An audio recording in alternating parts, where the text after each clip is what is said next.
Finally 150 કિલોમીટરનો સફર કાપીને પહોંચી ગયા માળવાળા મેલડીમાના મંદિરે. તો બધાને જય દ્વારકાધીશ. આજે તો સાંજે પ્લાન બની ગયો માળવાળા મેલડીમાં ઓરડા જવાનું. પહેલા તો પોપે આવીને ભરાઈ લીધું ડીઝલ અને પછી ગાડીને કરી 400 ની સ્પીડે શું. પણ બાબરા આવ્યા કા તો થોડું ટ્રાફિક નડી ગયું અને વાલુનું હતું મારા બેન ના ઘરે તો આવી જાય સાંજે સીધા ના. હવે સવારમાં વેલું હાલતું થવાનું હતું પણ પેરવીલ માં હતું પંચર તો આવી જાય પેલા પંચર કરાવ. ફાઇનલી પંચર થઈ ગયું રેડી થઈ ગયા પાછા ઘર સાઈડ ઓન ધ. ફાઇનલી 3:57 જાગી ગયા પાછી ગાડી કરી ઓન ધ વે. બસમાં બીજા બેન નું ઘર આવી ગયું સાના પંચર કરી નાખ્યા પટેલ. હવારમાં દાદા ભેંસ દોરીને જાય છે ના ભાભલી અહીંયા બેઠા બેઠા તાપે. વળી પાછા ઉભા રહી ગયા ડીઝલ પુરાવા. 100 કિલોમીટર ગાડી હાકીને લઈ લીધો નાનકડો તો બ્રેક અને ચિંતનભાઈ ને જેક ઉપર બેહાની જેક ની ગાડી બનાવી.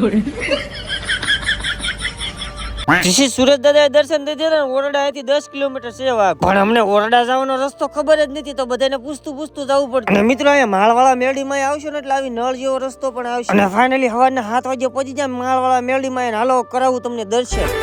મેલડી તને પૂછીને ડગલા ભરું તારું કીધું તો માવડી કરું.